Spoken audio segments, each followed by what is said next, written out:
Día.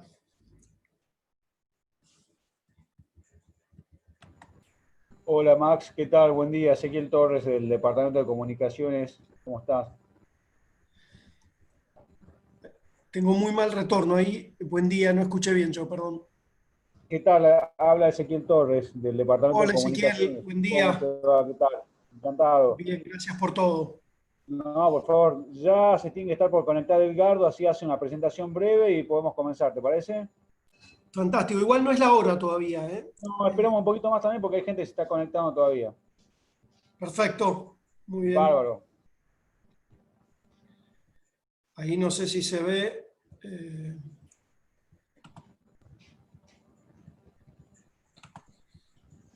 Ahí se ve tu pantalla perfecto. Fantástico. Sí, se ve perfecto. Muy bien, buenísimo. Muchas gracias Ezequiel y aprovecho para saludar a quienes ya están conectados.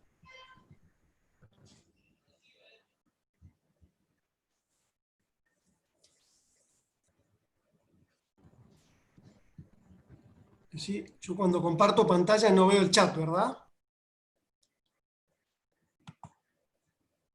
No. Abajo no te aparece abajo o te ocupa toda la pantalla, no sé bien. Cuando comparto, como yo estoy en modo de presentación, o sea, si Te salgo de ocupa acá sí todo. lo vería, supongo. No, Claro, tampoco. claro, te ocupa todo. Me ocupa todo. Bueno, paciencia. Cualquier cosa vos me avisás, yo no voy a estar viendo. Si Sí, hubiera sí, algún sí, sí, comentario, me sí. interrumpís con audio vos, ¿te parece? Perfecto, sí, sí, Edgardo de todas maneras también va siguiendo el chat también él. Perfecto.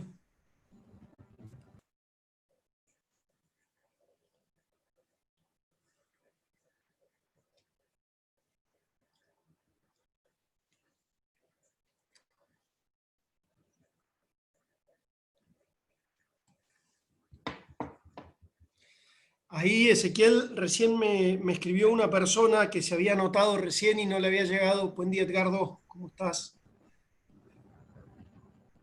No sé si estás en condiciones de revisar nuevamente los inscriptos. Bueno, ya lo reviso entonces. Disculpa la molestia y muchas No, gracias. por favor. Hola, Max, ¿cómo estás? Buen día. Edgardo, buen día, ¿cómo estás? Muy bien, hola para todos. Esperamos, bueno, me conocen desde Rosa Blanc, soy el rector de UCEMA, el chairman del seminario. Esperamos, no sé, 5 minutos más porque siempre entra gente hacia el final. El problema con la gente que se anota el mismo día o como por un tema de seguridad se manda el link para entrar por mail, siempre pasa este tipo de escenarios. Preferimos tener el costo de que alguien que se anota al final a veces no puede entrar antes que ingrese. Ya me ha pasado en un seminario que alguien, bueno, ingresó y posteaba cosas, digamos, no muy adecuadas. Indebida, sí, sí, fue uno de los aprendizajes de esta cuarentena para todas las organizaciones educativas, cómo cuidar la seguridad. Voy a cerrar el chat hablando de eso, el mío, para que no moleste. Perfecto. Son pequeños detalles. Pero bueno, esperemos, no sé, ¿qué hora es? Me gusta ser puntual, pero De hecho, todavía no es la hora, así que esperamos. estamos bien. ¿Cómo te está tratando esta cuarentena? La verdad que bien, la universidad está trabajando bien, estamos en realidad trabajando mucho, hay una cantidad de actividades muy grandes. Yo, como muchos me imagino, eh, agotado de tanto trabajar, porque como no se separa el espacio de trabajo de la casa de uno está trabajando más de lo habitual, no menos. Esa, Es un esa, desafío esa, inmenso, cómo es- organizar el tiempo y el espacio es un gran desafío. la Y la verdad que verdad que sí. todo el día pantalla también es muy agobiante, ¿no? Totalmente, pero es muy difícil evitarlo, porque uno vive Inevitable. conectado todo el día a la pantalla. Es muy difícil evitarlo. Es, es inevitable, pero para nuestra gente, para los que no somos nativos digitales, la verdad que es bastante agobiante el formato. Totalmente. A mí por lo menos, bueno, me cansa bastante, pero la verdad es que es una experiencia interesante. Hola, me perdí, me No, caí. se te escucha perfecto, ¿eh? Ahí está. No, es que estoy organizando la pantalla. Tengo tantas ventanas abiertas que estoy poniendo un poquito de orden, Sí, aprovechando. muy bien. Listo. Ahí está.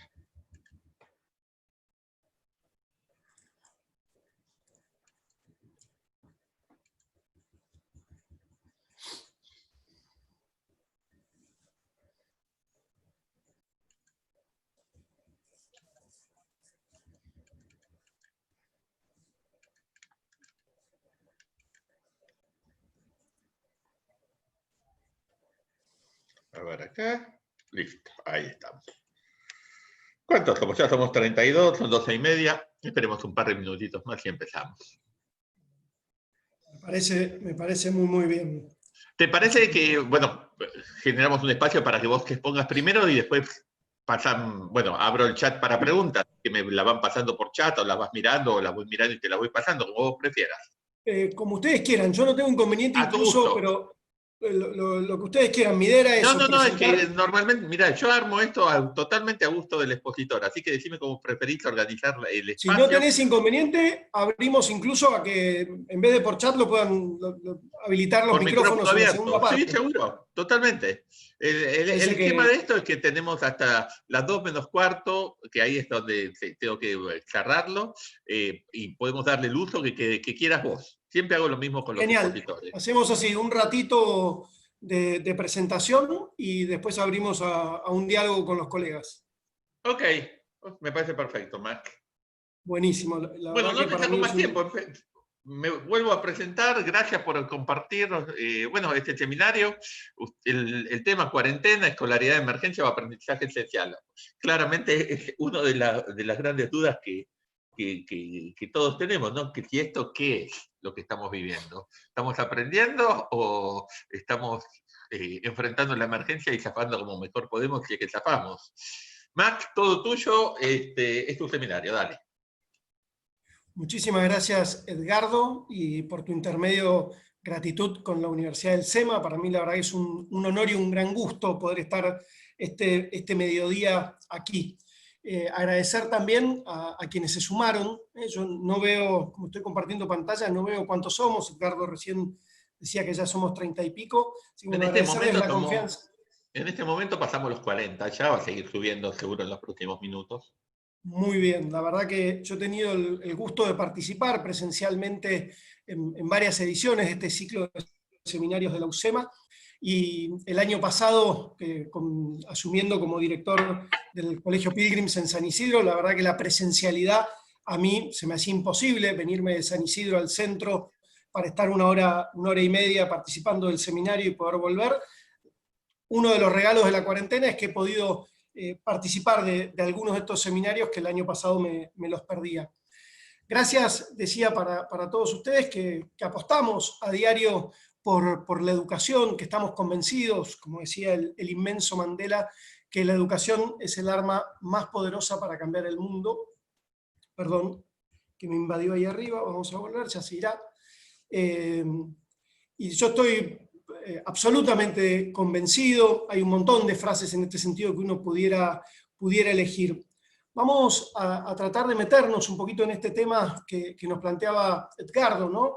Si estamos en esta cuarentena tratando de atajar los penales, cada uno de acuerdo a su realidad personal, a su realidad institucional, cada escuela organizándose un poco como puede. Estas son las cosas que pasan en cuarentena. Alguien tocó el timbre y nuestra perra está haciendo la bienvenida. Pido disculpas, no tengo manera de evitar ese sonido de fondo.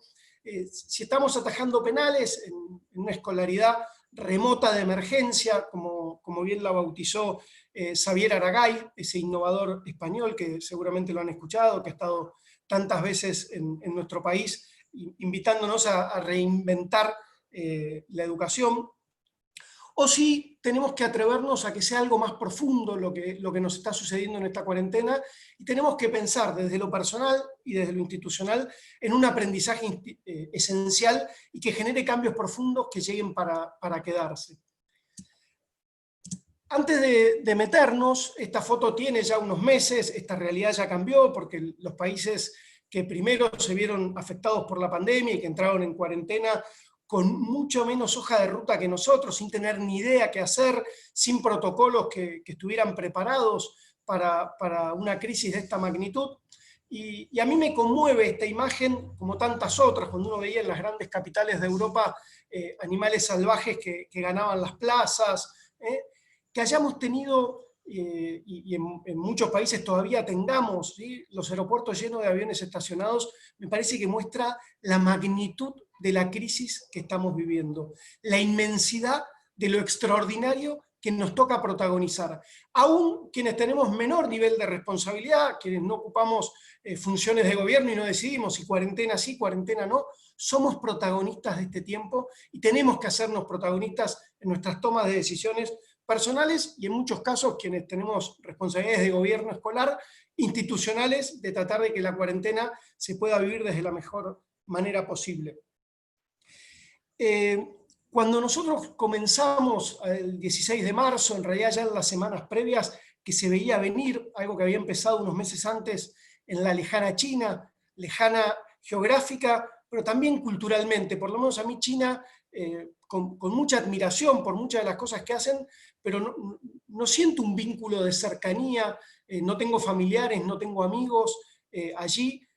Sin embargo, rápidamente pasó para las ya mucho más cercanas, Gulmanelli, Italia, España, y sin embargo ni en China ni en Europa nos parecía que era algo que nos fuera a pegar a nosotros, era un problema ajeno, era un problema lejano.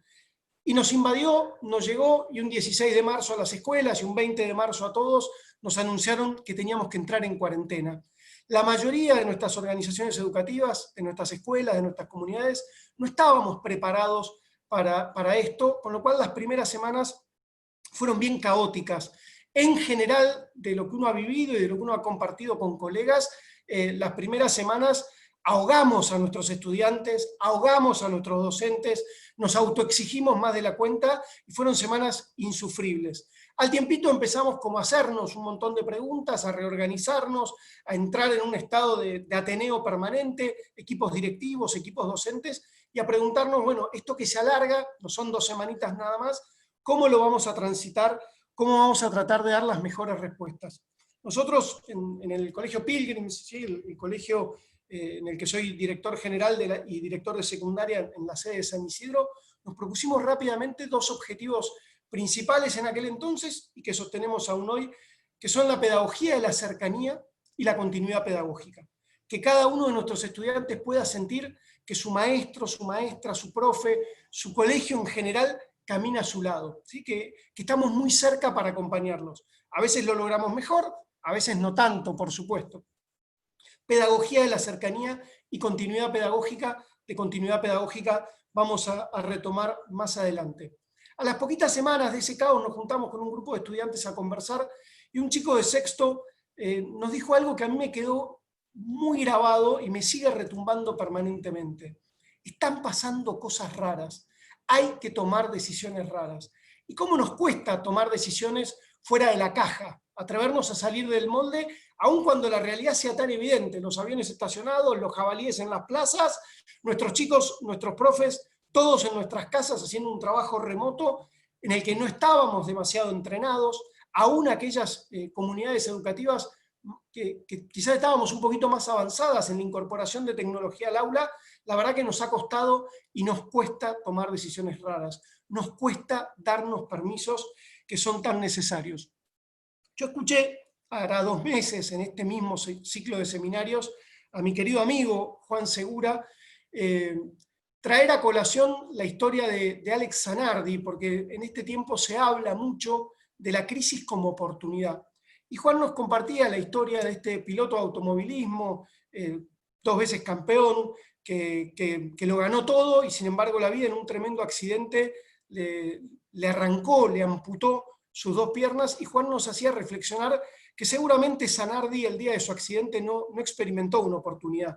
No dijo que bueno, tengo la posibilidad de reinventarme, de ser un resiliente. Sin embargo, Zanardi fue pentacampeón olímpico en deporte adaptado. En este momento está volviendo a luchar por su vida, porque hace unas semanas, algo más de un mes, compitiendo en esta disciplina, lo atropelló un camión, ¿sí? Un campeón de la resiliencia que hoy otra vez es puesto a prueba. ¿Por qué traigo esta imagen que compartía Juan? Porque nosotros tenemos que decidir, insisto, voy a volver todo el tiempo a esto de lo personal y lo comunitario o lo institucional. Tenemos que decidir si esta crisis que estamos viviendo, que no la elegimos, que no está buena, que para mucha gente no es que no está buena, está tremendamente mala, ¿sí? Desde los sanitarios, gente que ha perdido seres queridos, gente que está acompañando a familiares que están impactados por el COVID, gente que la pandemia le obligó a reinventarse o lo paralizó completamente en términos laborales, económicos. Todo eso que estamos viviendo, obviamente la crisis cuesta verla en términos de oportunidad. Frente a eso que nos viene dado, y para ser respetuoso, dejarlo bien claro, no estoy haciendo un elogio de la pandemia, ni mucho menos, frente a eso podemos elegir con las cartas que nos da la vida, qué hacemos con ella, y el ejemplo de Zanardi en este sentido, gracias Juan, me parece que es inmenso sin lugar a duda.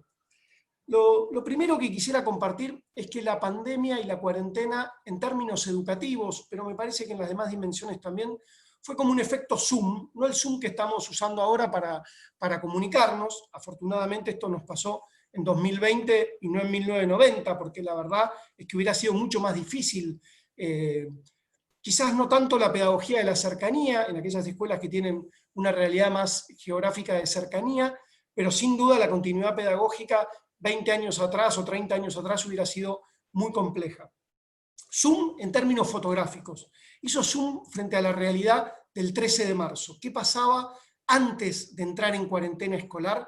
Y la verdad que me parece que este tiempo como que puso mucho foco en cómo estábamos. Y lo primero que vemos y que hay que asumir, sin empezar a revolearnos culpas, porque me parece que es inconducente y estéril, lo primero que nos muestra es que teníamos una realidad muy desigual. Esta es una foto que bajé hace unos años de internet, daría la impresión de que no es una foto en la Argentina, claramente, pero aplica a nuestro país. En nuestra realidad occidental, nosotros visualizamos el futuro adelante, otras comunidades en otras geografías no lo hacen así, como es lo desconocido, el futuro lo ponen en la espalda, pero nosotros nos imaginamos ir hacia adelante, es ir hacia el futuro, y esta imagen es muy gráfica, porque tenemos dos chiquitos yendo al futuro, están vestidos en su oficio de estudiantes, con sus mochilas, aparentemente con un uniforme escolar, daría toda la sensación de que están yendo a la escuela. No encontré una foto similar que estuvieran con un delantal para que la imagen fuera un poco más inclusiva y nos abarcara a todos. Y otros chiquitos, y en este caso una mayoría, que están yendo hacia el pasado o están yendo a sobrevivir el día. Y esto nos pasa mucho. Tenemos un sistema que es muy desigual y creo que esta cuarentena que nos la vuelve a visibilizar, los distintos operativos de evaluación de los distintos gobiernos, operativos nacionales e internacionales, también nos muestran brechas y desigualdades que no podemos hacernos los distraídos, no podemos como sociedad seguir mirando para otro lado, creo que nos tenemos que hacer cargo en ese sentido. Nos mostró escuelas más conectadas, escuelas más preparadas y escuelas que menos, y todo eso hay que recogerlo y hay que trabajarlo de manera conjunta durante la cuarentena y pensando también el día después. Creo que en esto hay una oportunidad de maduración social para dejar de hacernos los distraídos. Yo escuchaba al ministro de Educación del Uruguay hace unas semanas en la Semana Iberoamericana de la Educación Global, que organizó AFS y ALEI, y él decía, frente a la pandemia, frente a la cuarentena, no nos tenemos que hacer trampa al solitario. Ni aquí no ha pasado nada, y estamos aprendiendo como si no hubiera habido cuarentena, ni hemos perdido el año. Y creo que esa honestidad intelectual, docentes, estudiantes, padres, autoridades del sistema educativo, tenemos que tener y tenemos que construir muy juntos. Un gran regalo para mí de esta cuarentena es que la escuela entró en la casa, en aquellos lugares donde hay conectividad. Perdonen la generalización, quiero ser muy respetuoso de esa brecha que señalábamos recién y de esa diversidad, pero la escuela se metió en la casa y la casa se metió en la escuela. Los límites espaciales y temporales están muy difusos. Y yo siento, no solo en nuestro colegio, sino compartiendo con muchos colegas de realidades muy distintas, de escuelas de gestión estatal, de escuelas de gestión privada, de escuelas de gestión privada con mayores recursos y con menores recursos, que en general fue una oportunidad de reencuentro. Cuando venimos hablando tanto del pacto educativo que está roto, en las distintas sociedades y en las distintas latitudes, me parece que hay una invitación al reencuentro y ha habido como una reconciliación y una revalorización de la escuela en este tiempo de cuarentena. Este concepto africano Ubuntu, yo soy porque nosotros somos, este dicho que está ahí abajo, que en tantas comunidades africanas está muy presente. Para educar a un niño hace falta toda la tribu. Necesitamos a la tribu entera tirando juntos, reencontrándonos. Yo creo que la cuarentena nos está regalando esto mayoritariamente y creo que tenemos que tener mucha vocación de pacto educativo. Nos tenemos que reencontrar a la escuela para tener esa escuela poderosa que necesitamos, para achicar esas brechas sociales, culturales, económicas, educativas. Tenemos que hacer pacto educativo, tenemos que hacer Ubuntu. Lo segundo que nos regaló un montón, acá traigo el Global Teacher Prize de la Fundación Barkey, llamado Premio Nobel de la Educación, que postulen a mucha gente, a muchos colegas, ¿sí? Que todos los años pone también el zoom, la lente, en que cada niño merece un gran maestro y destaca tantos maestros valiosos. Hemos tenido varios argentinos entre los 50 finalistas y el año anterior a Martín, se me acaba de ir el apellido, que estuvo entre los 10 finalistas de este premio.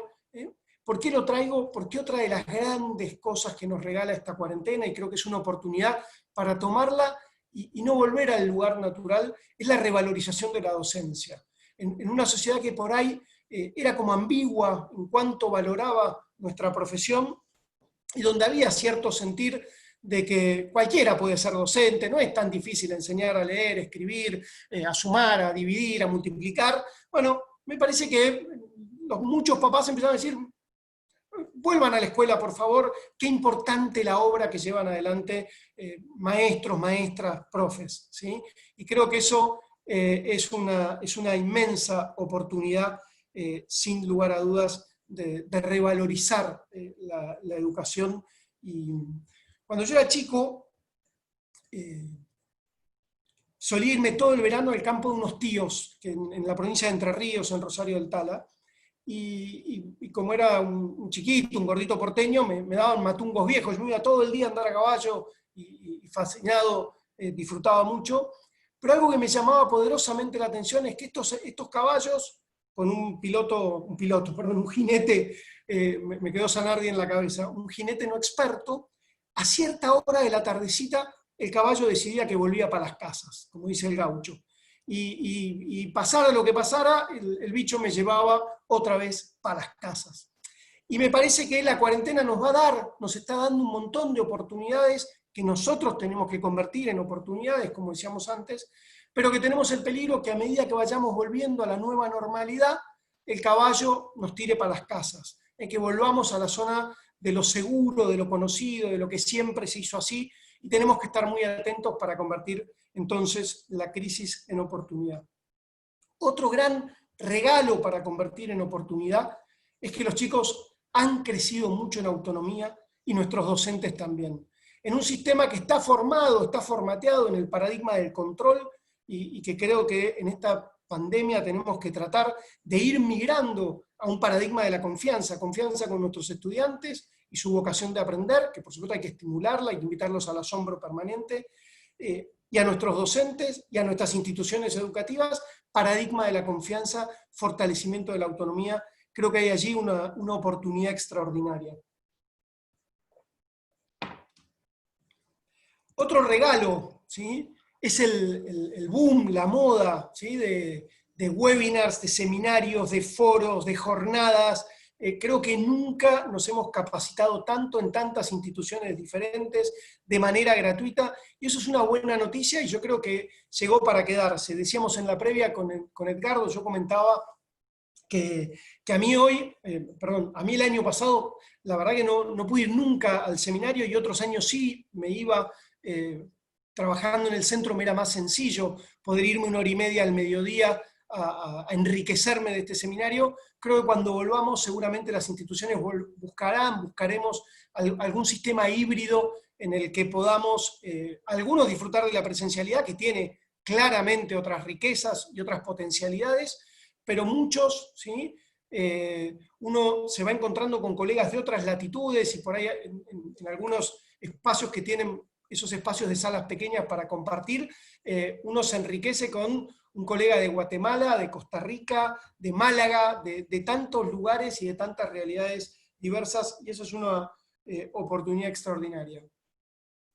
Otra cosa que nos deja, y es un desafío enorme cuando empecemos a volver, ayer se anunció que 9 provincias están volviendo ya en agosto a las aulas de manera gradual, con protocolos, algo que nos va a dejar, y yo creo que no está bueno y tenemos que trabajar mucho cómo lo vamos a subsanar, es el otro como amenaza. Acá traigo un ejemplo bastante extremo, pasó en muchísimos edificios, del pedido a profesionales de la salud y de la seguridad que están muy expuestos al COVID-19, que se fueran. La escuela, que ha tenido hasta acá una rica tradición, la hemos bautizado el templo del saber, yo creo que hoy es fundamentalmente un templo del encuentro, un lugar para aprender a vivir juntos. Bueno, esto es un desafío grande. ¿Cómo volvemos, ¿sí? Con ese temor de que el otro me puede contagiar, de que el otro es un peligro, y en este caso no activo, es un peligro pasivo, puede estar contagiado, no lo sabe, y me puede afectar, entonces tenemos que estar distantes. ¿Cómo encontrar esa síntesis? Es un desafío que las escuelas vamos a tener que trabajar mucho, y tenemos que encontrar, ¿sí?, el punto de equilibrio, porque si no, es muy complejo ser escuela con el otro como una amenaza, como un peligro, y no como una oportunidad de encuentro y de enriquecimiento mutuo. No sé qué pasó acá, pero seguimos. ¿Vos estás tocando algo, Ezequiel? ¿O alguna mano poderosa está entrando en mi computadora? No, acá no. Bueno, ¿ustedes ven rayada mi pantalla con rojo? Ujú, Bueno, tal pose cual. mandinga. Perfecto, no tengo ni idea, no toqué nada. Les pido disculpas por la desprolijidad, porque además están todos. Es como si la pantalla... Habré tocado lápiz. A ver. Sí, esto parece un lápiz, ¿no? Sí, vamos a... Borrar todo. Eso. Perfecto, debo haber sido yo. Entonces la computadora, esta no tiene inteligencia, no actúa si yo no le doy la orden, así que no le vamos a echar la culpa, pobrecita. Vamos a hacer rápidamente un juego de las 7 diferencias, ¿sí? A ver si alguien quiere levantar la mano y me dice qué imagen, qué diferencia encuentra entre esta foto de Lionel Messi y esta otra. Bueno, tenemos que dejar, ahí vamos. Y esta otra que tiene pocos días de diferencia entre una y otra. Están bajadas las dos de un diario y con pocos días de diferencia entre una foto y la otra. Esta es la primera. Puede fallar. ¿Por qué no puedo pasar? Pido disculpas. Y esta es la segunda. ¿Alguien me quiere encontrar alguna diferencia? La persona es la misma. Está en las dos en su oficio de futbolista o en su pasión de futbolista. ¿Alguno quiere compartir? Ahí Fede Johansen levantó la mano. ¿Le podemos dar la palabra a Ezequiel?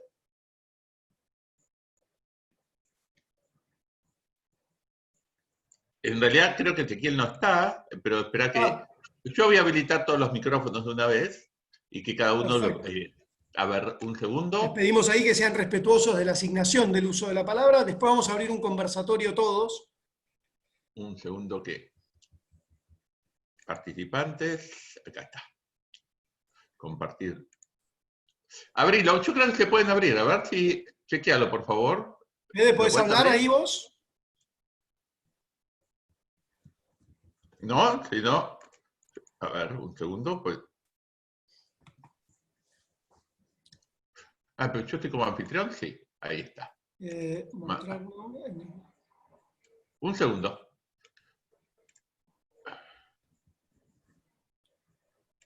A mí, yo no tengo la opción, de hecho estás viendo mi pantalla. No, yo también estoy mirando si tengo la opción de abrirle, si no le vamos a ¿Vos pedir. estás como coanfitrión?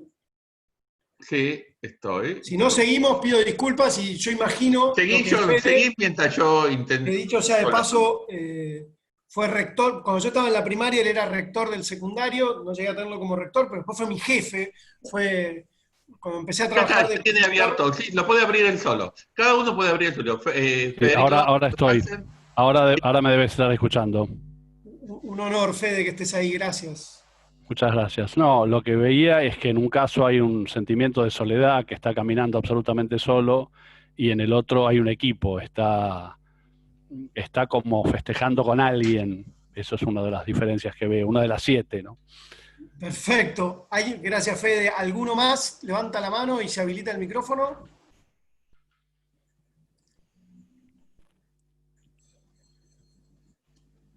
Bueno, nadie más. Amplío yo alguna más. Coincido con la de Fede. Pero además, si uno se fija, no sé por qué esto, lo que cambió fue el entorno para mí. En una, hay, como bien decía Federico, alguien muy solo, con un público que le exigimos todo, le exigimos que sea Dios, y en otra hay una constelación que lo acompaña y que está en función de él, y que lo retroalimenta emocionalmente de una manera permanente, ¿sí? Una es cuando casi nos quedamos afuera de la Copa del Mundo, y la otra es jugando un partido pocos días después en el Barça. Yo no sé mucho de fútbol, pero hasta este nivel puedo llegar a usarlo como ejemplo. La verdad que uno de los grandes legados de este tiempo, muchos coles, muchas escuelas, ya veníamos trabajando sobre la importancia de la educación emocional, de la formación de la persona total en sus distintas dimensiones, pero el contexto de aprendizaje y la educación emocional se ha vuelto muy evidente en este tiempo de educación remota de emergencia, de este tiempo de pandemia, y creo que es uno de los aprendizajes esenciales que la escuela, cada una de nuestras escuelas, nuestro sistema educativo, tenemos que aprender y tiene que venir para quedarse. Ahí hay dos que levantaron la mano, pero yo no veo quiénes son, así que si alguno quiere, si es todavía de esto, muy cortito, y después seguimos. Insisto, al final vamos a abrir la palabra para todos. Tenemos a Federico Johansen y a Mati Di Fiore. Hay una segunda mano que es la de Mati. Mati, ¿podés abrirlo el micrófono solo? No, creo que no hay ningún problema. Buen día. Buen día. Sí, entre lo que decías y lo que dijo antes también Federico, podemos ver cómo cuando Messi triunfa, está bien rodeado, comparte los sentimientos con los otros y está todo el mundo apoyándolo y felicitándolo. Pero cuando fracasa y vemos de que no sale como queremos o como él quiere, está solo. Nadie lo acompaña, nadie lo apoya para poder seguir triunfando. Eso es una de las diferencias que destaqué. Muchísimas gracias, Mati. Totalmente, y eso también nos pasa en la escuela y nos pasa en la familia, esto de aprender con otros, jugar con otros, trabajar con otros y retroalimentarnos, tener ese feedback positivo desde lo emocional, ese combustible emocional, como algunos lo definen, y que nuestra escuela sea una estación de servicio emocional, a donde podamos cada día ir a recargar el tanque. Otro gran regalo de la cuarentena, otra oportunidad, si la usamos bien, si la aprovechamos, es que acercó mucho la docencia.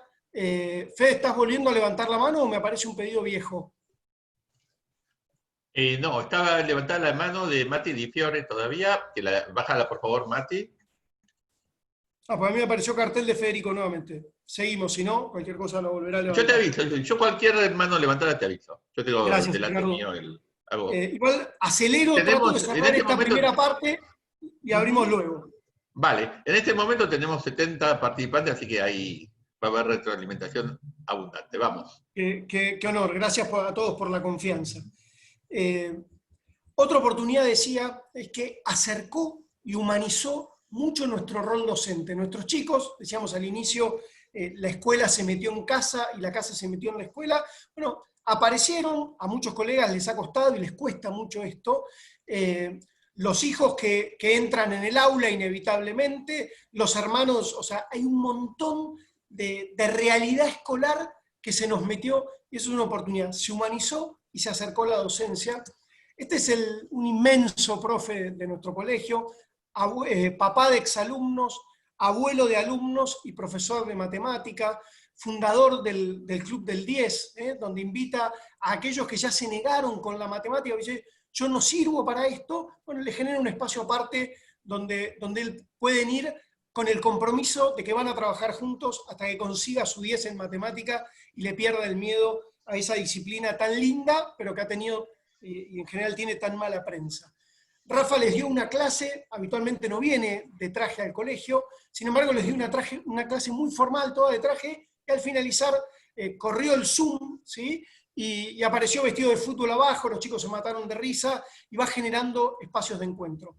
Esto, insisto, otra vez me compartían una anécdota en una universidad donde un profesor en una clase bastante multitudinaria dijo: disculpen, necesito hacer una pausa, se ha perdido un dinosaurio, y un dinosaurio en esta casa es cosa seria. Interrumpió unos segunditos, ayudó a su hijo muy pequeño a encontrar el dinosaurio, y después continuó con la clase. Creo que hay una oportunidad de fortalecer los vínculos y de que nuestros estudiantes sepan cómo somos fuera de nuestro horario escolar, que somos seres humanos, que tenemos padecimientos, que tenemos alegrías, que tenemos vínculos, y creo que ahí hay también una gran oportunidad, sin lugar a dudas. Si nosotros ponemos la mirada en aquellos chiquitos que este año, en condiciones muy extraordinarias, han comenzado su educación obligatoria, en nuestro país, ustedes saben que es a partir de la sala de 4, esos chiquitos, si levantamos un poquito la mirada y decimos, bueno, ¿cuándo deberían terminar la educación obligatoria, que es la secundaria? Y deberían hacerlo en el año 2033. Y ninguno de nosotros, creo, vamos a sacarlo a Rafa, pobre, de acá, que lo dejamos mucho tiempo, ninguno de nosotros tiene idea cómo va a ser el mundo en el 2033. Se van a jubilar alrededor del año 2080.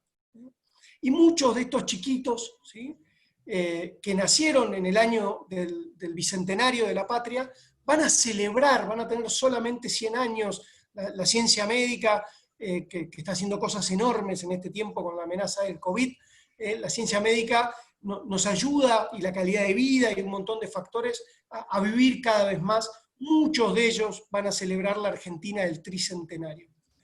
La escuela, yo estoy convencido, y aquí quisiera contar una noble anécdota que ilustra esto que vamos a ver. En diciembre del 2015, yo asumía junto al ministro Esteban Bullrich como secretario de Gestión Educativa de la Nación, y en la primera asamblea del Consejo Federal, que fue en la Gobernación de La Plata, un ministro que recién asumía, la mayoría eran nuevos, 19 de 25 ministros eran nuevos en sus cargos, un ministro compartió una anécdota de una conversación con su hijo de 8 o 9 años. Le preguntó, ¿qué es lo que más te gusta de la escuela, hijo? Y el chiquito le contestó con honestidad brutal, no ir, papá. A los 6 o 7 meses, en otra asamblea del Consejo Federal, este mismo ministro compartió una segunda conversación y dice, ¿y cómo te gustaría que fuera la escuela? Más parecida a la vida, papá. Nuestra organización escolar, hoy más que nunca, pero también desde su primera conformación, con una lógica muy vinculada a la revolución industrial, tiene poco que ver con la vida real de nuestros estudiantes. La escuela tiene que preparar para la vida, tiene que ser una escuela más parecida a la vida, en su organización, en su tiempo, en sus vínculos. ¿Cómo hacemos para preparar para la vida si no tenemos idea cómo va a ser la vida entonces? Hace tiempo, hace mucho tiempo que venimos hablando y trabajando fuertemente en innovación educativa, en pensar, y usamos esa metáfora de que tenemos edificios escolares del siglo XIX, con docentes cada vez menos, porque van pasando los años, pero que nos formamos en el siglo XX, con estudiantes del siglo XXI y agregamos ahora ciudadanos del siglo XXII. ¿Cómo prepararlos? ¿Qué se tienen que llevar en la mochila de la vida de su paso por la escuela, 14 años, si no tenemos idea con qué se van a encontrar? Y no hablo solo de la realidad laboral, que ahí entre los futurólogos, los expertos en relaciones laborales dicen la casi totalidad de los empleos que hoy existen, nuestra generación los va a ver desaparecer y que se inventan otros que a su vez generan una cascada de empleos subsidiarios. No hablo de lo laboral, hablo de las relaciones sociales, hablo de los vínculos en general. No sabemos cómo vamos a vivir. La experiencia de la cuarentena es muy rara, esperemos que quede poco de esta experiencia de cuarentena, pero tenemos que aprender a vivir en cualquier contexto. Eso lo aprendemos en casa y lo aprendemos en la escuela. ¿Qué pregunta fundamental? Vamos a volver sobre esto en instantes, prometo que no voy a hablar mucho más, espero ser fiel a la palabra, pero ¿qué tenemos que aprender? ¿A qué vamos a la escuela? Una escuela para la vida. Hace unos años, cuando yo era funcionario en la ciudad de Buenos Aires, de la mano de la Fundación Crear Vale la Pena, que hace un trabajo maravilloso de resiliencia educación y arte, pareja pedagógica de maestros con artistas. A fin de año les preguntaron a los chiquitos, les pidieron que plasmaran, ¿sí? Perdón, me equivoqué, no es el slide que viene, pido disculpas por la desprolijidad. Volvemos a lo que estábamos planteando, pido mil disculpas. Nosotros tenemos una rica tradición enciclopédica, esta escuela de la Revolución Industrial, que se bautizó Templo del Saber. Yo estoy convencido, algo mencionábamos antes, que esa escuela enciclopédica, que estaba muy fortalecida en la capacidad de transmisión de respuestas, de alguna manera, de transmitir el saber, que era una depositaria, un templo del saber, hoy tenemos que migrar a una escuela en clave de preguntas. Y en mi mirada, en mi opinión, hay 3 preguntas fundamentales que nos tenemos que hacer en la escuela. Hace unos años, en vacaciones, la hermana de la mujer de mi cuñado, que es una psicopedagoga muy capaz, estábamos varias familias ahí en la playa, y su marido acababa de cambiar de trabajo y se había ido a una de estas jornadas, estos in company, 2 días que organizan a veces las empresas. Me decía, volvió de estos 2 días o 3, no me acuerdo, volvió con una cartulina donde ahí estaba él, se había descubierto en sus fortalezas, en sus habilidades, y María me dijo, vamos 14 años a la escuela, estaría bueno que saliéramos con la cartulina. Y la primera pregunta que creo que nos tenemos que hacer a lo largo de nuestra historia escolar es ¿quién soy? Es la pregunta por la identidad. Hay una imagen del oráculo de Delfos, conócete a ti mismo, que después se fue completando la frase con y sé quién eres. La pregunta por la identidad. La segunda pregunta, que seguramente todos hemos escuchado cantidad de veces, sobre todo los que trabajamos en secundaria, profe, esto, ¿para qué sirve? Yo intuyo, yo estoy convencido, y así lo he dialogado con numerosos estudiantes, que atrás de esa pregunta se esconde otras muy profundas, muy existenciales. ¿Cuál es el sentido de la vida, del amor, de la amistad, del sexo, del trabajo? Identidad, sentido, 2 preguntas fundamentales para la vida que debieran estar y volver permanentemente a lo largo de toda nuestra hoja de ruta escolar. Y la tercera, muy compleja, muy actual, es si estamos dispuestos a vivir juntos. Y no en esta imagen tan romántica de esa serie americana, Friends, de hace unos años, sino yendo más al hueso. Les recomiendo la lectura de esta nota, fue del atentado en Barcelona hace ya algunos años. Es la profesora de alguno de estos chicos, de los perpetradores del atentado, que estaba descolocada, que no podía creer que esos chicos habían estado en sus aulas. ¿Estamos dispuestos a vivir juntos? El otro como amenaza. Yo estoy convencido, siendo quizás el ejemplo más tremendo en la historia de la humanidad, de noche oscura y de barbarie, que es Hitler y todo el fenómeno de la Shoah. Alguien convenció a Hitler que el otro era un peligro, pero hubo mayorías que no le pudieron explicar que eso era mentira, y que en realidad teníamos que encontrarnos, y que el mundo no era un lugar peligroso, y que podía ser un lugar para todos y para cada uno. Identidad, sentido, pertenencia, ¿sí? La capacidad de vivir juntos. Les decía esto de crear vale la pena, perdonen el desorden. Le preguntaron a los chicos después de este año de trabajo genial que compartieran cómo habían estado, qué habían sentido, qué habían experimentado. Y esta imagen que les voy a compartir, a mí, a pesar de que la vi 1000 veces y la hablé 1000 veces, no deja de conmoverme. Porque William, en 5º o 6º grado, se sintió visto. Y yo imagino, esto es una hipótesis mía, pero hay otros Williams que me la confirman, que William no se sintió visto en sala de 5, no se sintió en casa tampoco, obviamente, no se sintió valorado en 1er grado, no se sintió descubierto en 2º, no se sintió querido en 3º. Y tenemos un gran desafío, porque cuando se nos invisibilizan los chicos, la mitad de nuestros estudiantes no terminan la escuela en nuestro país, y eso es un drama social, Ubuntu, que nos hacemos los distraídos, que no nos queremos hacer cargo, que nos cuesta mucho poner la mirada ahí y decir cómo nos hacemos frente de esto. Acelero porque ya me hice muy largo.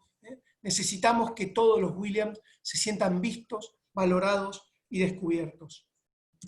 Les recomiendo, no lo vamos a hacer ahora, pero que googleen a Lila Pinto, una pedagoga extraordinaria, que viene invitando a un pentahackeo, hackear como los hackers de la informática, a pensar nuestra organización escolar y a intervenirla para que haya aprendizaje esencial en 5 dimensiones. Hackear la escuela en su tiempo, en su espacio, en su currículum, en sus vínculos y en su evaluación. Las 5 en la cuarentena se vieron tremendamente hackeadas a la fuerza. Aquellos más resistentes al cambio, de repente se encontraron que la cuarentena les dijo, te hackeé yo. Si vos no querías, como dicen en el ajedrez, usando la figura ya no de este hackeo, sino del otro jaque, nos cantaron jaque inevitablemente y nos sacaron de la zona de confort. Como el caballo, tenemos que aprovechar este tiempo para generar un aprendizaje esencial desde la escuela en torno a esto que nos toca vivir. Y repensar aquello que se vio violentado, nuestro tiempo escolar, el espacio, claramente. Hoy hay una amenaza, pero también una oportunidad, que es la hiperestimulación. Los chicos salieron de esa organización espacial que está pensada para que los estímulos sean solo educativos, y de repente hoy un chico tiene clase, dependiendo de la realidad de su casa, a veces con mejores condiciones, muchas veces con muy malas condiciones, pero en cualquier caso tiene un montón de estímulos positivos y negativos que lo intervienen permanente. Tiempo y espacios hackeados. El currículum, tuvimos que atrevernos, algunos todavía nos resistimos un montón, pero tenemos que ver, como decía el ministro uruguayo, no hacernos trampas al solitario. Tenemos que asumir que este tiempo extraordinario, que este tiempo en que pasan cosas raras, nos exige tomar decisiones raras. Y atrever en esa escuela para la vida a decir, bueno, volvamos a mirar, abramos la caja de Pandora del currículum y digamos, ¿qué es lo esencial de la vida? ¿Qué se tienen que llevar en la mochila en torno a esa escuela en clave de preguntas? ¿Cuáles son las preguntas fundamentales? Lo vincular, que algo ya estuvimos reflexionando y que ojalá ahora podamos conversar un poco más, y la evaluación, que es el gran desafío de este tiempo, y no hacernos trampa al solitario, pero en clave de la pedagogía, de la cercanía, de la continuidad pedagógica y del aprendizaje esencial. Yo tuve la suerte en octubre, con EPEA y con 40 directores de distintos colegios de nuestro país, de visitar España, conocer experiencias de innovación educativa. Y me encontré con un espíritu, y lo leí en muchos carteles y lo escuché en muchos colegas de allá: innovar para cambiar el mundo, innovar porque el mundo ya cambió. Como un lema muy fuerte. Me parece que esta cuarentena nos tiene que invitar a innovar en la escuela con mucha vocación social. Estamos formando, decíamos antes, chicos que se reciben en el 2033, si logramos que se reciban todos y no seguir con el flagelo del abandono escolar, chicos del 2033, del siglo XXII. Bueno, estamos frente a los hacedores, frente a los inventores, los arquitectos, los demiurgos del mundo que viene. Si nuestra escuela es poderosa, el mundo va a ser mejor. Innovar para cambiar el mundo. Que cada maestro, que cada profe esté donde esté y sea consciente de que está poniendo una nota más en la sinfonía de la humanidad para que el mundo sea un lugar más habitable, para que podamos convivir. Sarmiento decía hace mucho tiempo, y con esto cierro, todos los problemas son problemas de educación. Podemos dar vuelta a la frase en esta vocación de innovar para cambiar el mundo. La educación es la solución a todos los problemas. La cuarentena nos regala la oportunidad del Ubuntu, de reencontrarnos en torno a la escuela, de celebrar un fuerte pacto educativo, de revalorizar, de jerarquizar nuestra labor docente en nuestra sociedad, en esta tribu que nos abraza, que nos fortalece y que nos ayuda. Sigamos caminando juntos. Muchísimas gracias, Edgardo, Usema, y a cada uno de los que nos acompaña hoy aquí por este tiempo y por este encuentro. Y si estás de acuerdo, abrimos a comentarios y a preguntas. Gracias a vos, Max, por supuesto, y están abiertos los micrófonos. El que quiera, sencillamente lo puede abrir y, bueno, sí, hacer comentarios directamente, así preferís vos, ¿correcto? Exacto, vamos a dejar de compartir pantalla, si me aguantan un segundito. A ver cómo sería esto. Estoy encontrando... Arriba seguramente, ¿no? Perfecto, muchas gracias. Dejar de compartir en amarillo. Exacto. Perfecto. Bueno, así nos vemos un poco más.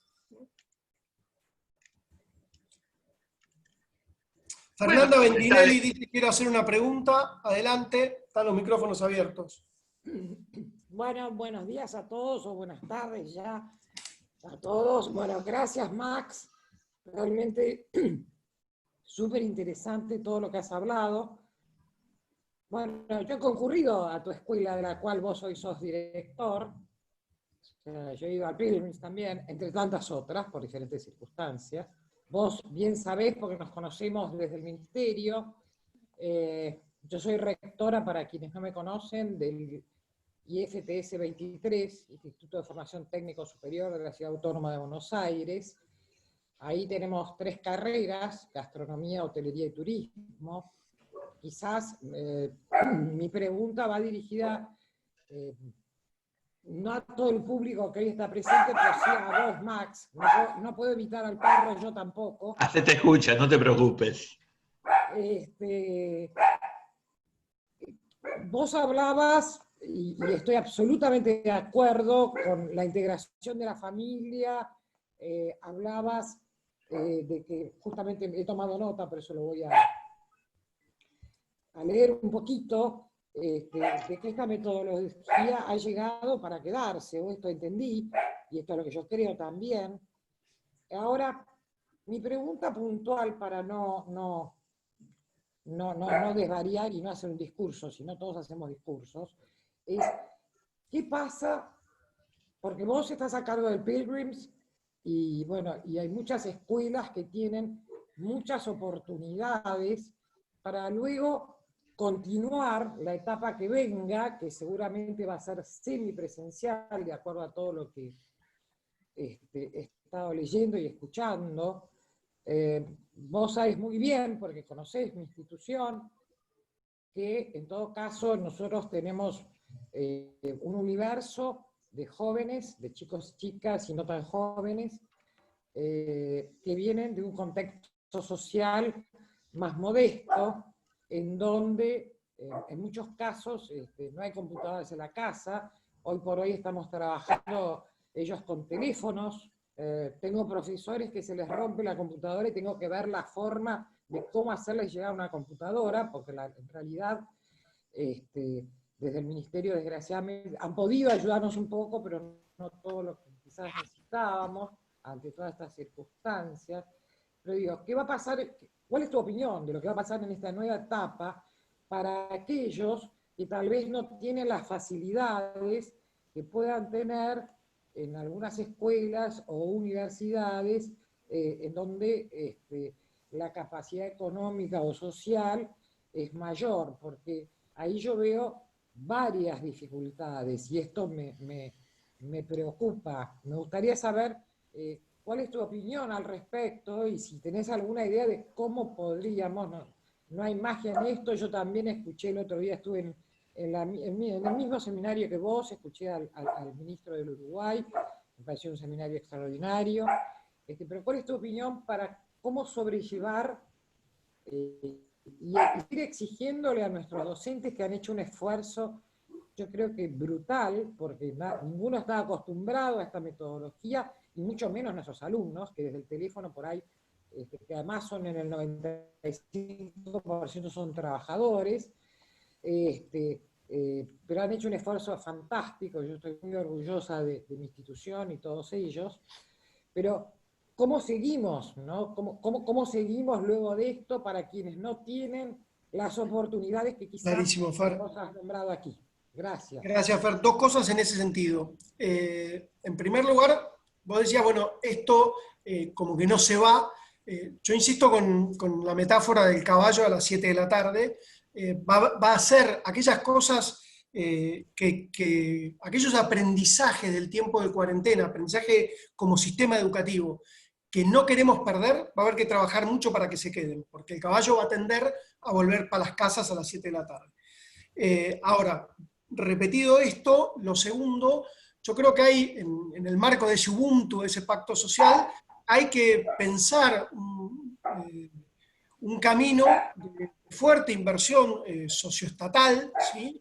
de ir a un esquema 1 a 1, ¿sí? Donde todas las escuelas, ¿sí? de los 2 subsistemas, el de gestión estatal y el de gestión privada, cada chico pueda tener su computadora con conectividad, para que esto, que nos puede volver a pasar pasado mañana, toquemos madera, esperemos que no, pero bueno, hoy ya están hablando de que habría otra pandemia en puerta, más potente incluso que el COVID-19. Digo, ojalá no pase nunca más en la historia, esto sea solo aprender para vivir mejor, pero con todo el costo que esto ha tenido, digo, vuelvo a lo del inicio, no quiero minimizar el tamaño de nuestra crisis, pero está claro que tenemos que avanzar a un sistema 1 a 1, pero que fundamentalmente, además del dispositivo, tenga conectividad, ¿sí? Que cada chico pueda acceder, digo, no sé, Uruguay, San Luis, han avanzado en Internet como derecho básico universal. Creo que la humanidad va claramente hacia ahí, y eso nos cambiaría muchos paradigmas. En nuestro país todavía falta mucho. Lo que uno observa hoy es que la brecha, como decíamos al inicio, es muy grande. Hoy hay cantidad de chicos que no están pudiendo sostener su escolaridad, ese objetivo fundamental de la continuidad pedagógica. Hoy en muchos casos está muy lastimada, con un esfuerzo muy grande de chicos, docentes, familias.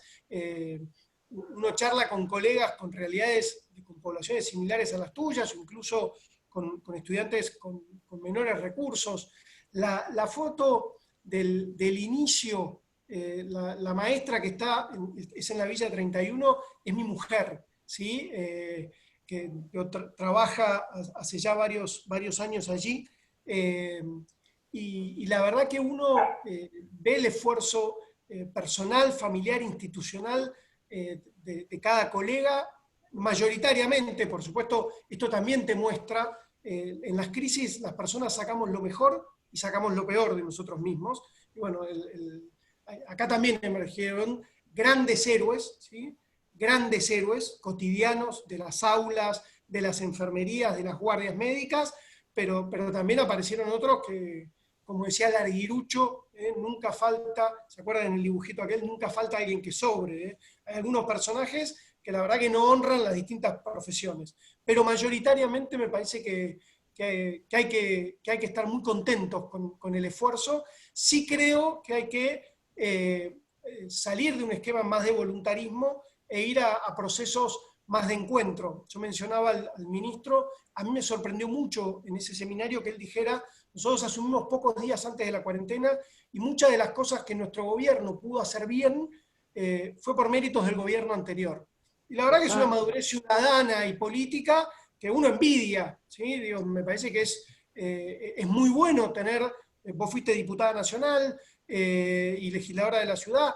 Digo, nuestra política, en todos sus colores políticos, no quiero politizar la charla de ninguna manera, me parece que nos ha faltado la estatura que el pueblo uruguayo en sus dos bandos ha demostrado en la crisis de cómo empujar y salir adelante. Creo que Ubuntu, para educar a un niño hace falta toda la tribu. La escuela no puede ser un botín de guerra de mezquindades políticas, tiene que ser un templo del encuentro, y donde nuestros niños y niñas sean más importantes que nosotros, y los adultos no vayamos a disputar nuestras diferencias en el terreno escolar. Gracias. Yo estoy medio perdido, veo que hay, no sé si querés que ¿Preguntas? Creo que lo mejor, por ahí, como quieras vos, o abren directamente a la por micrófono. Está abierto. Si alguien quiere hacer una pregunta, si no voy a las preguntas escritas también. Sí, Max, quería hacer una pregunta. Soy Fernando Mascarenhas, soy profesor de marketing. Vos mencionaste en tu presentación que la escuela tiene que preparar a la gente para trabajos que todavía no existen. Esa frase ya la vi en distintas presentaciones y distintas bibliografías, pero tengo la impresión que eso es una realidad que siempre fue así. Por ejemplo, hoy tenemos community managers que trabajan en empresas, trabajan en instituciones, y que cuando estaban en la escuela tampoco existía esa profesión. Lo mismo podemos decir para los primeros que crearon páginas web o que crearon distintas tecnologías. Me parece que la ciencia y la tecnología siempre va por adelante de la educación. Así que, ¿qué opinión tenés sobre eso? Sí, coincido parcialmente, Fernando, porque si vamos mucho más atrás podríamos decir con la invención probablemente no habían ido los faroleros a la escuela, pero con la invención de la electricidad los faroleros se tuvieron que reinventar, y bueno, fue un hecho. Digo. Ahora, es cierto, y ahí recomiendo una charla que está en internet, si ustedes ponen el futuro del futuro, una charla de Santiago Bilinkis, que es extraordinaria, tiene ya varios años, creo de 2015 o 2013, pero es súper actual. Es cierto que lo que cambió con la llegada de internet es la velocidad de aceleración del proceso de cambio. Pasamos de un cambio lineal a un cambio exponencial, donde todos los años el mundo cambia y se reinventa permanentemente, y eso no pasaba anteriormente. Los cambios eran mucho más lentos, consecuentemente eran más predecibles también. Entonces hoy, ya lo decía el informe del ORS hace bastante tiempo, la escuela hoy tenemos que ir a la escuela a aprender, aprender a hacer y aprender a hacer con otros. Y parte de ese aprendizaje también es aprender a desaprender. Yo me acuerdo el año pasado, a principio de año, en una charla con Digital House que tuvimos desde el colegio para empezar a trabajar juntos, uno de sus fundadores compartía de una industria que yo desconozco. Ahora tengo un hijo que está empezando a trabajar en esa industria y a formarse en ese sentido, que es la industria de la tecnología, el mundo IT. Y él decía lo maravilloso del mundo de la programación, que cuando vos estás contratando a un programador y le decís, necesito que trabajes en este lenguaje, a diferencia de otra persona, te dice, mira, yo no lo usé nunca, pero dame un rato que lo aprendo. ¿Sí? Hay como una cultura del aprendizaje que es fascinante. Yo creo que ahí está la clave del cambio. Es cierto, Fernando, coincido, siempre hubo cambios, y siempre hubo profesiones que fueron quedando en la historia y apareciendo otras nuevas, pero hoy estamos ante un fenómeno de cambio exponencial, con lo cual hay que aprender, si querés, como cuando los seres vivos tenían más caparazón que esqueleto y eran muy lentos. Bueno, hoy es tiempo de esqueleto, ¿sí? Necesitamos ir livianitos de equipaje y tener mucha capacidad de aprendizaje, y desde la escuela fomentar mucho la cultura del asombro, de la indagación. Hoy hay mucha clase en la cocina, es cierto que el formato lo permite, pero hay mucho profe, mucho seño, mucho maestro dando clase con los chicos en la cocina, y desde la cocina viendo química. O sea, hoy el mundo entró en la escuela, y eso para mí es una oportunidad enorme. Ahí alguien comparte el link de la charla de Santiago Bilinkis. Celina, muchísimas gracias. Recomiendo, imperdible, son 15 minutitos nada más. A mí me escucharon 45, Santiago es mucho más rico en 15, así que les conviene ir al otro video. Muchas gracias, Max, a vos.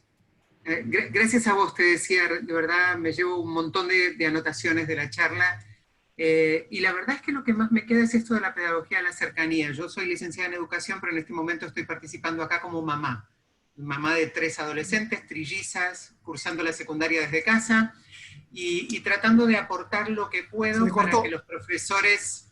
¿Perdón? Se corta, Celina. No sé ustedes si escuchan mal también. ¿Hola? ¿La escuchan bien? Sí, la escuchamos bien a ella. Ahora, me parece que vos tenés un problema en este momento de recepción. Ah, puede ser. Decía que no, que estoy aportando como mamá y interesada como mamá, como profesional también, pero como mamá sobre todo, y saber cómo puedo ayudar a los profesores de mis hijas a que sean mejores docentes. Y una de las cosas que me planteaban algunos de ellos, dice, bueno, ¿cómo hago para que los chicos no se copien? Y a mí me llamó poderosamente la atención, ¿no? Porque yo decía, bueno, siguen pensando la escuela o la evaluación desde la lógica de la escuela. Entonces, a uno de ellos, que nada, enseña Environmental Management, una materia en inglés y digamos, es fácil copiarse porque tienen un libro que habla del tema, digo, bueno, proponerles a los chicos cosas más novedosas, proponerles que escriban sobre lo que les querés preguntar, una nota para Facebook, un artículo para Instagram, donde van a tener que usar imágenes y, no sé, que lo hagan en tweets, hagan un hilo de Twitter.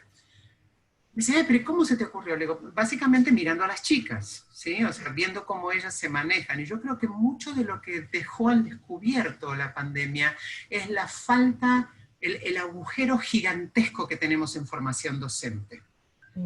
Porque lo mismo que no se le ocurre a un docente cómo adaptar su materia para el sistema virtual, seguramente tampoco se le ocurre en el aula. Entonces, a mí esto sí me preocupa. Me preocupa más que el cuello de botella esté en la formación docente, porque ahí se define exactamente qué es lo que vamos a enseñarle a los chicos.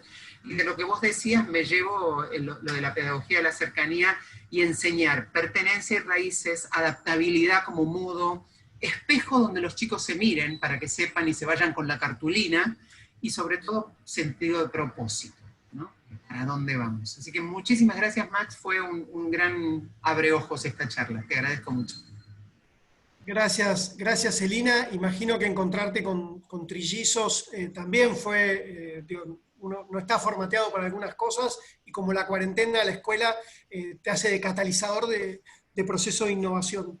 Yo creo, algo que se viene hablando hace bastante, que es la evaluación no googleable, es el gran desafío de hoy, pero también debería ser, nosotros también tenemos 3 hijos adolescentes, el más chico en su último año del secundario, y el más grande por cumplir 22 años, y la verdad que a los chicos les cuesta mucho encontrar sentido a buena parte del currículum, porque quizás por cómo lo evaluamos, pero también cómo lo transmitimos, esto de la educación no googleable, que de alguna manera, yo tengo 47 años, cuando estaba en el secundario empezaba esta moda muy poquito de la evaluación a libro abierto, y en las primeras nosotros estábamos fascinados creyendo que era una papa, y la verdad que nos fue pésimo, porque había que estudiar mucho para una evaluación de libro abierto, porque la evaluación no podías volar si no habías trabajado el contenido, si no lo habías madurado. Está entrando el sol, pido disculpas si parezco un ángel ahí en una epifanía, no lo soy.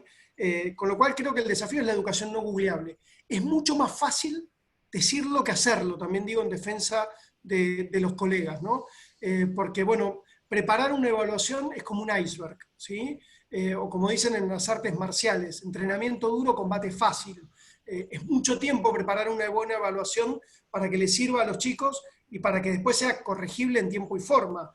Muchas veces lo que uno observa es que después nos quedamos con montañas de cosas que nos llevan miles de horas. Bueno, preguntémonos por el sentido y vinculemos mucho, o les muestro mi cama, pido disculpas, o les comparto el sol, pero bueno, voy a tratar de venirme un poquitito, ahí vamos. Entonces, educación no googleable es el desafío, insisto, más fácil decirlo que hacerlo, quizás en el trabajo colaborativo y quizás invitando a nuestros estudiantes a preparar la evaluación, también hay una clave de cómo lograr que evaluemos mejor. ¿Alguien más?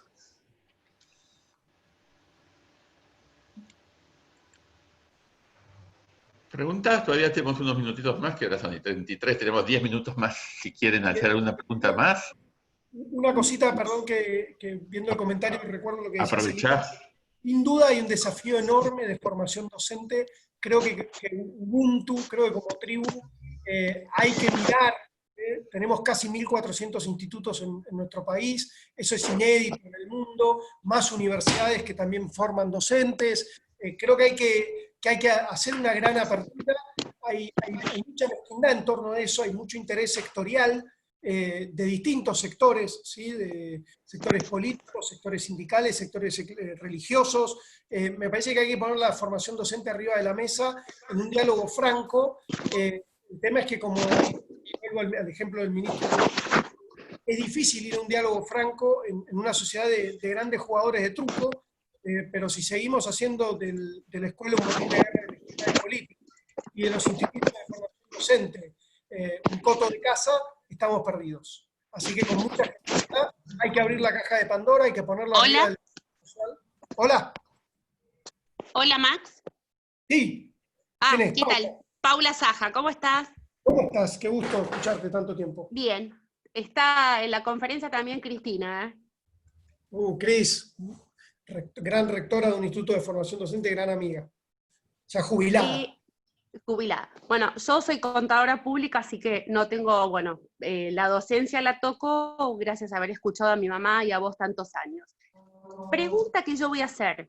Malena está en primer año, la veo desde el principio hacer todos los Zoom, y yo, desde, como la mamá que habló recién, desde el lugar de mamá, lo que siento, independientemente de todo el esfuerzo que hacen los docentes y los padres en que se siente hacer la tarea, que siempre fallamos en lo mismo. Lógica de matemática interpretación de texto. Y eso pasan los años y seguimos con lo mismo. Bien, sí, a ver, los dos grandes pilares de la estructura del conocimiento, sin lugar a dudas, muchos coles, muchas escuelas que venimos trabajando, por una cuestión de tiempo aquí no hemos hablado tanto, cuando hablábamos de innovación, hay mucho de lo que se llama aprendizaje basado en problemas o en proyectos, y en general hay consenso de tratar de preservar parte del tiempo escolar de la lengua y la matemática, porque es donde vos estructurás donde vos formateas tu estructura de conocimiento. Ahí volvemos a la formación docente. La verdad que tenemos un desafío grande. Cuando uno mira el trayecto formativo, tenemos que darle más. Y esto no es para demonizar. El segundo punto era la crisis como oportunidad de resignificar y de volver a valorar la profesión docente. Para mí es la profesión más importante de todas y la más bella, y no es ninguna de la otra, porque es la creadora de profesiones. Cuando uno, el maestro y el docente lo que permite es que haya médicos, es que haya ingenieros, es que haya contadores, es que haya policías, es que haya almaceneros, formamos a los ciudadanos. Pero tenemos un desafío grande de formación docente y tenemos que hacer los más grandes esfuerzos en términos de lengua y matemáticas, sin lugar a dudas, tenemos un déficit enorme. Las evaluaciones así lo demuestran, ¿no? Cuando uno mira, insisto, los operativos Aprender, los SONE anteriormente, las evaluaciones internacionales, nuestros resultados como tribu son malos y nos tenemos que hacer cargo y los tenemos que mejorar porque los chicos tienen el derecho y nosotros los adultos la obligación, cada uno dependiendo de la función que ocupe en la tribu, al que le quepa el sayo que se lo ponga, pero tenemos que hacernos cargo. Y Max, perdóname, ¿no existen en el resto del mundo aplicaciones, ya que están todo el día con la computadora, los chicos, donde en pequeños cursos se pueda ir comenzando como en distintos niveles, tanto en la lógica de la matemática, porque algo tiene que existir en algún país? A ver, existen un montón de cosas, el docente es irreemplazable como guía, como facilitador. Tal cual. No, pero yo no digo reemplazando al docente, ¿eh? No, lo tomo bien. Acompañando al docente. Absolutamente, hay muchísimo material y mucho de ese material se está utilizando. A veces tenemos cierto narcisismo docente, y lo digo en primera persona del plural, donde nos cuesta corrernos un poquito de ese rol, pero por ahí en un tema, porque digo, yo puedo ser, vos citabas matemática y lengua, puedo ser profesor de matemática, y no todos los temas de la matemática me fascinan. Decíamos antes, lo citábamos a Rafael Míguez, y yo decía la mala prensa de la matemática. Si no es un tema que a mí me apasione, por supuesto que la curaduría de contenido pedagógico lleva más tiempo que dar la clase, ¿sí? Saber buscar, la veo ahí a Susana Márquez, otra gran profesora de matemática que me apareció ahora acá en la pantalla, buscar ese material y hacer la curaduría con la responsabilidad de habilitarlo escolarmente a los chicos, lleva más tiempo que dar la clase, pero hay mucho material para usar, material muy bueno. Yo ponía esa foto de los webinars, hay cantidad de plataformas, incluso que en esta cuarentena, olvidé decirlo, me vino bien Paula, gracias, se habilitaron gratuitamente y se universalizaron. Habrá que ver el día después cómo se encuentra el equilibrio, qué parte pone el Estado del acceso a esas plataformas para que no haya evaluación de primera, de segunda y de tercera. Hay un desafío grande en ese sentido, pero material y oportunidades hay un montón. Max, tenemos Buenísimo, que ir cortando. muchas gracias por la aclaración. Claro, tenemos que ir cortando cuando nos acercamos a las 2 menos cuarto, que es cuando termina esta franja horaria. Primero agradecerte. Cuando pasa esto que tengo que cortar yo, es que el seminario, bueno, seguiría 1 hora más si tuviésemos el Zoom, pero bueno, la rotación de clases hace que me puedo extender hasta las 2 menos cuarto, esa es la regla. Bueno, muchísimas gracias, Max, realmente fue muy interesante. Vaya a saber a dónde vamos, ¿no? Nadie sabe a dónde vamos, esa es la realidad. El agradecido soy yo, de corazón, a vos, Edgardo, a la universidad que dirigís y a cada uno de los colegas que participaron de este encuentro. Yo tengo la sensación de que estamos arriba de un bote haciendo rafting y que podemos estar aterrados o podemos disfrutar mucho de la aventura. Coincido totalmente. Y no quiero desmerecer la crisis con esto, por favor, porque no quiero que nadie diga, che, pero yo tengo a mi tío que no sé qué. Todo eso es cierto, pero estamos arriba de un río de montaña, el paisaje está fascinante, la aventura está fascinante, los compañeros de viaje son fascinantes, hagamos entre todos y para todos, desde la escuela, un mundo mejor. Muchísimas gracias, Max. Bueno, gracias a todos y bueno, vamos cerrando el seminario. Muchas gracias. Un gran abrazo, gracias Gracias a todos. Voy desconectando. Un poquito.